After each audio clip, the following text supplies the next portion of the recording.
Hello friends, welcome to Vidya Weaves. இன்னைக்கு நான் செஞ்சு காட்ட போறது கொத்தவரங்காய் வச்சு ஒரு சூப்பரான பொரியல் தான். இதை செய்யறதுக்கு முதல்ல கொத்தவரங்காயை நல்லா வாஷ் பண்ணி இந்த மாதிரி பொடிசா கட் பண்ணி வச்சுக்கோங்க. வாணல்ல தண்ணி ஊற்றி கொத்தவரங்காயோட மஞ்சத்தூள் உப்பு சேர்த்து வேக வச்சு எடுத்துக்கோங்க.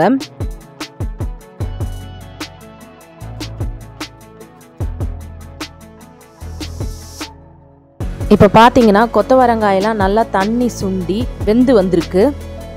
இப்போ கொத்தவரங்காயும் வடித்து எடுத்துக்கலாம். 1/4 கப்புக்கும் கொஞ்சம் கம்மியாகவே துவரம்பருப்பு எடுத்துக்கோங்க. இதையும் தனியாக வாணல்ல வேக வச்சுக்கலாம். பருப்பு ஓரளவுக்கு வெந்தா போதும், ரொம்ப குழைய வேக வச்சிடாதீங்க. இந்த மாதிரி 3/4 பாகம் அளவுக்கு வெந்தா போதும். இதையும் நம்ம தனியாக எடுத்து வச்சிடலாம். பொரியல் செய்யறதுக்கு 2 காஞ்ச மிளகா, ஒரு சின்ன சைஸ் வெங்காயத்தை பொடியாக கட் பண்ணி வச்சுருக்கேன். ஒரே ஒரு கைப்பிடி அளவு துருவன தேங்காய், கொஞ்சமாக கடுகு உளுத்தம்பருப்பு எடுத்து வச்சுருக்கேன். இது கூடவே நம்ம வேக வச்ச கொத்தவரங்காயும் பருப்பையும் எடுத்து வச்சுருக்கேன்.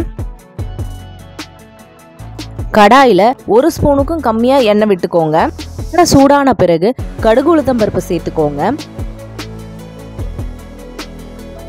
அடுத்து காஞ்ச மிளகாயும் சேர்த்துக்கோங்க.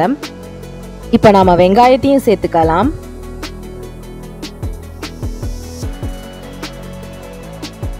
இது எல்லாத்தையும் ஒண்ணா வதக்கிக்கலாம்.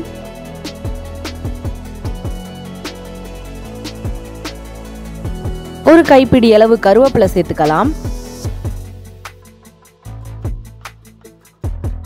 தேவையான அளவுக்கு உப்பு சேர்த்துக்கோங்க.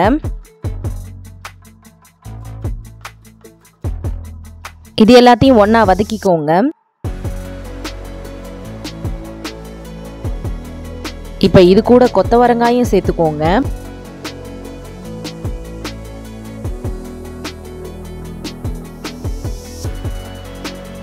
இப்ப இது எல்லாத்தையும் ஒண்ணா மிக்ஸ் பண்ணி விட்டுடுங்க.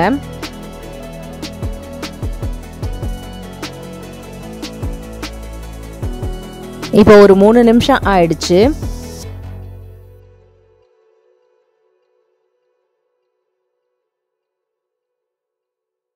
இப்போ இந்த ஸ்டேஜில் நம்ம வேக வச்ச பருப்பையும் சேர்த்துக்கலாம்.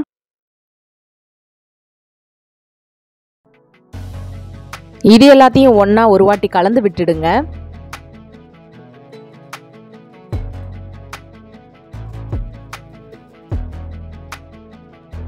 இறக்கிறதுக்கு முன்னாடி கொஞ்சமா இந்த மாதிரி தேங்காயை தூவிடுங்க.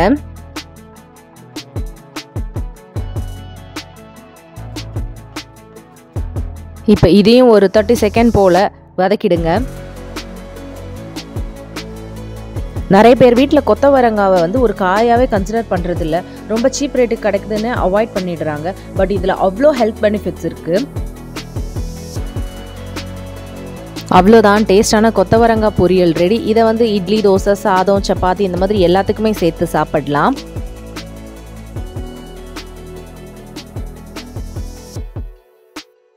நீங்களும் ட்ரை பண்ணி பாருங்க. இந்த வீடியோ உங்களுக்கு பிடிச்சிருந்ததுன்னா like, comment, share and subscribe பண்ணுங்க ஃப்ரெண்ட்ஸ். தேங்க்யூ.